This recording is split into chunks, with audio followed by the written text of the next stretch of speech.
ആളുകളും അൽഹംദുലില്ലാഹ് ഈ വാളിന്റേതായിട്ടുള്ള ഒരുപാട് ദിവസങ്ങളായി ഈ കാസർഗോഡ് ജില്ലയിൽ വാളിന് വരുമ്പോൾ പല സുഹൃത്തുക്കളും വിളിച്ചുകൊണ്ട് പറയുന്നു, എന്റെ മരണപ്പെട്ടു പോയ എന്റെ ഉപ്പാക്ക് വേണ്ടി ദുആ ചെയ്യണം. എല്ലാ ദിവസവും വാളിന് പോകുമ്പോൾ എന്നോടൊപ്പം ഉണ്ടായിരിക്കുന്ന എന്റെ പ്രിയപ്പെട്ട സുഹൃത്ത് അഷ്റഫ് സാഹിബ് എപ്പോഴും പറയും, ഉസ്താദേ എനിക്ക് വേണ്ടി ദുആ ചെയ്തില്ലെങ്കിലും എന്റെ മരണപ്പെട്ടു പോയ എന്റെ ഉപ്പാക്കും ഉമ്മാക്കും വേണ്ടിയിട്ട് ദുആ ചെയ്യണം. അല്ലാഹു റബ്ബുൽ ഇസ്സത്തായ തമ്പുരാൻ അവരുടെ ഖബർ ജീവിതം സ്വർഗ്ഗീയ ആരാമമായി കൊടുത്ത് അനുഗ്രഹിക്കുമാറാകട്ടെ. എന്റെ ബഹുമാനമുള്ള സഹോദരങ്ങളെ സൂക്ഷിക്കണം.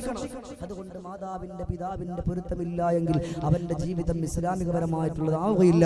മുഹമ്മദുർ റസൂലുള്ളാഹി സ്വല്ലല്ലാഹു അലൈഹി വസല്ലം അതുകൊണ്ട് അവരുടെ പൊരുത്തം വേണം.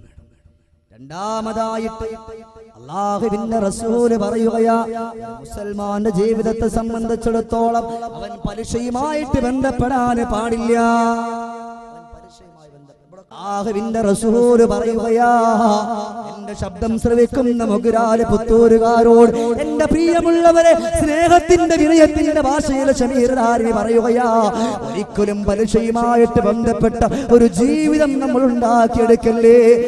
രാജ്യത്താണെന്ന് പലിശയ്ക്കുന്ന കാശെടുക്ക, ഏറ്റവും നല്ലതുപോലെ കഴിയുക. ഗൾഫ് രാജ്യത്ത് നിൽക്കുന്ന എന്റെ പ്രിയപ്പെട്ട ഉപ്പാ, നിന്റെ മക്കളുടെ ഉദരത്തിലേക്ക് അവിടെ നിന്ന് പലിശന്റെ കാശെടുത്തുകൊണ്ട് അയച്ചു കൊടുക്കല്ലേ. അത് ഹറാമിയത്തിന്റെ മുതലാ.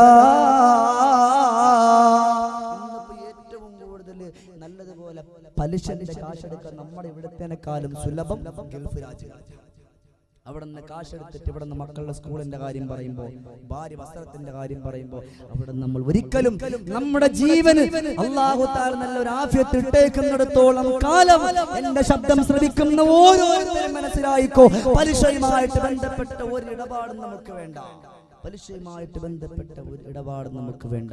അല്ലാഹു പറഞ്ഞല്ലോ, എന്താ പറഞ്ഞത്? ഖുലൂ മിൻ ത്വയ്യിബാതി, ഞാൻ നല്ല ശുദ്ധമായതൊക്കെ ഞാൻ നിങ്ങൾക്ക് നൽകിയിട്ടുണ്ട്, അതിൽ നിന്ന് നിങ്ങളൊക്കെ ഭക്ഷിക്കുക. അല്ലാഹു തആല പറയാ, അയ്യുഹല്ലദീന ആമനൂ ഖൂ അൻഫുസകും വഅഹ്ലീകും നാറാ വഖൂദുഹൻ നാസു വൽ ഹിജാറാ ഖൂ അൻഫുസകും, സ്വന്തമായി നിങ്ങൾ സ്വന്തമായി നിങ്ങൾ ഒരിക്കലും ഹറാമിലേക്ക് പോകരുത്. പിന്നെ മാത്രമല്ല വഅഹ്ലീകും, നിങ്ങളുടെ ഭാര്യ, നിങ്ങളുടെ മക്കൾ, ആർക്കൊക്കെ നിങ്ങൾ ചിലവിന് കൊടുക്കുന്നോ അവരെ മുഴുവനും നിങ്ങൾ സൂക്ഷിക്കണം. എന്തിൽ നിന്നാ? അന്നാറാ, നരകത്തിന്റെ പടുകുഴിയിൽ നിന്ന്. പടുകുടിയിൽ നിന്ന്. ശ്രദ്ധിച്ചോ പ്രിയപ്പെട്ടവരെ, അധികമാരെ ഇരുത്തിയൂല. കൃത്യം 2 മണിക്കൂറിനുള്ളിൽ ഇൻഷാ അല്ലാഹ് എന്റെ വാദം ഞാൻ അവസാനിപ്പിക്കും. അതുകൊണ്ട് ശ്രദ്ധിച്ചു കേട്ടോ. അല്ലാഹുവിന്റെ റസൂൽ ഓതി കൊടുത്തുവല്ലോ, ഖൂ അൻഫുസകും വഅഹ്ലീകും നാറാ വഖൂദുഹൻ നാസു വൽ ഹിജാറാ. അതുകൊണ്ട് ഒരിക്കലും മക്കളെ ഹറാമിയത്തിന്റെ കാശ് കൊടുക്കല്ലേ, പലിശന്റെ മുതൽ കൊടുക്കല്ലേ, പിടിച്ചു മറിച്ച മുതൽ കൊടുക്കല്ലേ. കച്ചവടം ചെയ്തിട്ട്, കള്ളക്കച്ചവടം ചെയ്തിട്ട് അതിനകത്തുള്ള കാശ് നിങ്ങളുടെ മക്കളിലേക്ക് നിങ്ങൾ കൊടുക്കല്ലേ. ആ ഭക്ഷണവും ഭക്ഷിച്ചുകൊണ്ട് നിങ്ങളുടെ മക്കൾ എന്റെ ഉപ്പാക്ക് രോഗം കൊടുക്കല്ലേ, എന്റെ ഉമ്മാക്ക് രോഗം കൊടുക്കല്ലേ, എന്റെ പ്രിയപ്പെട്ട ഉപ്പച്ചാക്ക് രോഗം കൊടുക്കല്ലേ.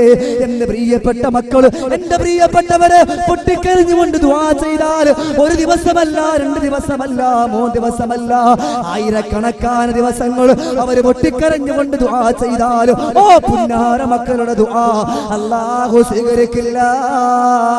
കാരണം എന്താണെന്നറിയോ?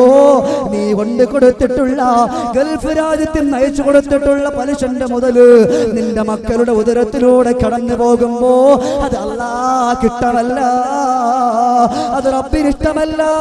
ആ രക്തവും വെച്ചുകൊണ്ട് മക്കൾ ദുആ ചെയ്താ എങ്ങനോ പ്രിയപ്പെട്ടവരെ, പ്രിയപ്പെട്ട കബറിൽ കിടക്കുന്ന ഉപ്പച്ചിക്ക് വേണ്ടി ദുആ ചെയ്യുമ്പോ, കബറിൽ കിടക്കുന്ന ഉമ്മച്ചിക്ക് വേണ്ടി ദുആ ചെയ്യുമ്പോ ഓ മക്കളുടെ ദുആ അല്ലാഹു സ്വീകരിക്കില്ല.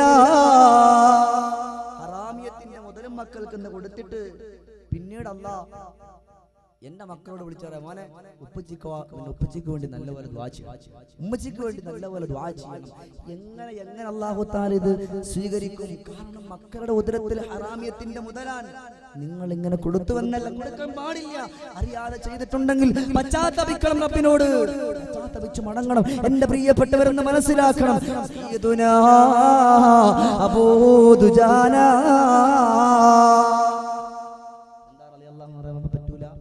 അപ്പുറത്തെ വീട്ടിലുള്ള പിന്നെ അബൂബക്കറുടെ പേരല്ലേ പറഞ്ഞു. ലോകത്തിന്റെ നേതാവിന്റെ പ്രിയപ്പെട്ട സ്വഹാബിയായ സയ്യിദുനാ അബൂ ദുജാന റളിയല്ലാഹു തആല അൻഹു. പാവപ്പെട്ടവനാണ്, നമ്മളെ പോലെ സാധു മനുഷ്യനാ. അന്ന് ജോലിക്ക് പോയാൽ അന്ന് കിട്ടുന്ന കാശ് കൊണ്ടാണ് മക്കളുടെ ഉപജീവനം നടത്തുക. ഒരു ദിവസം നബി തങ്ങൾ നോക്കുമ്പോ നമസ്കാരം എഴുന്നിട്ട് ഓട്ടത്. ഒരു ദിവസം അള്ളാഹുവിന്റെ റസൂൽ സല്ലല്ലാഹു അലൈഹി വസല്ലമ തങ്ങൾ സ്വഹാബാക്കളോട് പറഞ്ഞു, സ്വഹാബത്തെ, ഇന്ന് അബൂ ദുജാന ഇവിടെ എഴുന്നേറ്റ് ഓടുകയാണെങ്കിൽ അബൂ ദുജാനെ നിങ്ങൾ പിടിച്ചെന്റെ മുമ്പിൽ കൊണ്ടുവരണം. സ്വഹാബാക്കൾ വിളിച്ചു ചെന്നു. അബൂ ദുജാന റളിയല്ലാഹു തആല അൻഹു നമസ്കാരം കഴിഞ്ഞിട്ട് അവിടെ നിന്ന് പതുക്കെ എഴുന്നേറ്റു. നമസ്കാരം കഴിഞ്ഞ് പതുക്കെ എഴുന്നേറ്റു. ആ എഴുന്നേറ്റ സമയത്ത് സ്വഹാബാക്കൾ ഒളിച്ചിരുന്ന് പൂട്ടിട്ട് ഒറ്റ പിടിച്ച് അള്ളാഹുവിന്റെ ഹബീബിന്റെ മുമ്പിൽ കൊണ്ടുവന്നു. നബി തങ്ങൾ ചോദിച്ചു, അബൂ ദുജാന, നിനക്ക് നിന്റെ റബ്ബിനോടൊന്നും ചോദിക്കാൻ? അള്ളാഹുവിന്റെ റസൂൽ സല്ലല്ലാഹു അലൈഹി വസല്ലമ തങ്ങൾ ചോദിക്കുന്നു, അല്ല അബൂ ദുജാന, നിനക്ക് നിന്റെ അള്ളാഹിനോടൊന്നും ചോദിക്കാനില്ലേ? അബൂ ദുജാന പറഞ്ഞ മറുപടി നമുക്കൊരു പാഠമാകണം. എന്താ മറുപടി? കണ്ണുനീരോലിച്ചത പറഞ്ഞതാണേ നബിയേ, ഏറ്റവും കൃപ തൂകിയ ആ പൂനിലാവേ,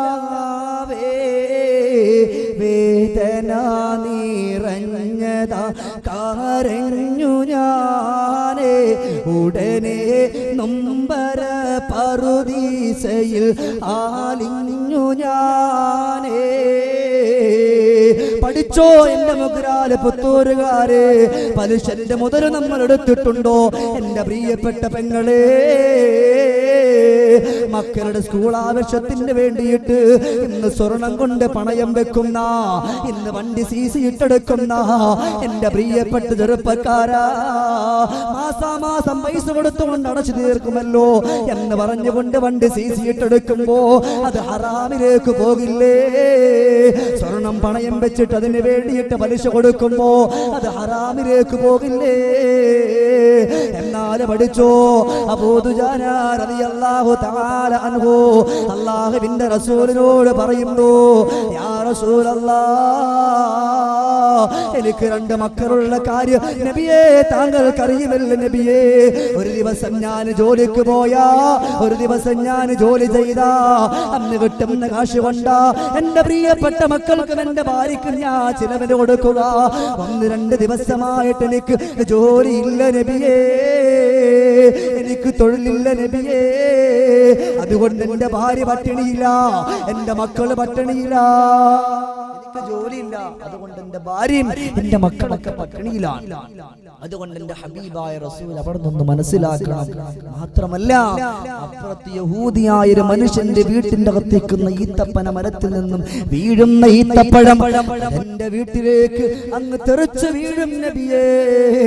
രാത്രി കാലത്ത് പട്ടിണി കിടന്നിരുന്ന ഞാൻ എന്റെ പ്രിയപ്പെട്ട ഭാര്യയോട് പറഞ്ഞിട്ടുണ്ട്, പെണ്ണേ, മക്കൾ ആഹാരത്തിന് വേണ്ടിയിട്ട് കരയുമ്പോ, ഭക്ഷണത്തിന് വേണ്ടിയിട്ട് പൊട്ടിക്കരയുമ്പോ എന്റെ പ്രിയപ്പെട്ടവള് അടുപ്പത്ത് മൺകലത്തിൽ വെള്ളം അങ്ങോട്ട് നിറച്ചിട്ട് അതിന് തീ കൊടുത്തിക്കോ. അതിന് തീ കൊടുത്തുമ്പോ നമ്മുടെ മക്കള് വിചാരിക്കുമല്ല, എന്റെ പ്രിയപ്പെട്ട ഉമ്മ നമുക്ക് ആഹാരം പാചകം ചെയ്യുകയാണല്ലോ എന്ന് പറഞ്ഞുകൊണ്ട് എന്റെ മക്കള് പല ദിവസവും ഇരിക്കാറുണ്ട്. ഇങ്ങനെ കാത്തുകാത്തിരുന്നിട്ട് അറിയാതെ ഉറങ്ങിപ്പോകുന്ന പതിവാണ് നബിയേ. ഇനിയും ഞാൻ ഇവിടെ ഇരുന്ന് പോയാ, ഇനിയും ഞാൻ ഇവിടെ നിന്ന് പോയാ എന്റെ പ്രിയപ്പെട്ട വിശന്നുകൊണ്ട് ഉറങ്ങിപ്പോയ എന്റെ പുന്നാര മക്കൾ ഇഴഞ്ഞിഴഞ്ഞ് വീട്ടിന്റെ വെളിയിലേക്ക് ഇറങ്ങും നബിയേ. ഓ, ഈത്തപ്പഴമങ്ങ് പറക്കിയങ്ങ് കഴിച്ചു പോയാ അത് ഹറാമിയത്തിന്റെ മുതലല്ല നബിയേ, അത് മറ്റുള്ളവന്റെ മുതലല്ല നബിയേ. അത് എന്റെ പൊന്നുമക്കളുടെ ഉദരത്തിൽ പോയി കഴിഞ്ഞ എന്റെ റബ്ബിന്റെ മുമ്പിൽ പോയി നിന്നുകൊണ്ട് കൈയും കെട്ടിയിട്ട് ഞാൻ സമാധാനം പറയേണ്ടി വരില്ലേ നബിയേ. അതുകൊണ്ടാണ് ഞാൻ ഇവിടെ ഇരിക്കാതെ ദിക്റിനിരിക്കാതെ ദുആക്കിരിക്കാതെ ഞാൻ എഴുന്നേറ്റ് ഓടുന്നു എന്ന് ലോകത്തിന്റെ നായകനോട് സയ്യിദുനാ അബൂ ദുജാന റളിയല്ലാഹു തആല അൻഹു പറഞ്ഞു. ഇന്നിപ്പോ നമ്മളാണെങ്കിൽ പറ്റൂ അറബി കാണാതെ 10 സോപ്പും കൂടി കിട്ടും എടുത്തിട്ട് കൂട്ടുകാളിയാ നീ നാളെ പോകുമ്പോ എന്റെ ഭാര്യന്റെ കയ്യിൽ കൊണ്ട് കൊടുക്കും. ഒന്നുമില്ല, ഒരു കുഴപ്പമില്ല, ഇൻഷാ അല്ലാഹ് ഞാൻ കൊണ്ടാവാ, അതിനൊരു ഇൻഷാ അല്ലാഹ് അങ്ങനെയൊക്കെ പറഞ്ഞു കൊടുക്കുന്നവരില്ലേ? ആ ഒരു സോപ്പായാൽ പോലും അതിന് ഒരു ദിർഹമാണെങ്കിൽ, അതിന് ഒരു മുട്ടായാണെങ്കിൽ പോലും എന്റെ പ്രിയപ്പെട്ടവരെ, മക്കളുടെ ഉദരത്തിലേക്കോ മക്കളുടെ ശരീരത്തിലേക്കോ നിങ്ങൾ കൊണ്ട് കൊടുത്തു പോയാൽ അത് ഹറാമിയത്തിന്റെ മുതലാണ്. യാതൊരു സംശയമില്ല, അത് ഹറാമിയത്തിന്റെ മുതലാകുന്നതിൽ ഒരു സംശയവും തന്നെയില്ല. അല്ലാഹു നമ്മളെ കാത്തിരക്ഷിക്കുമാറാണ്.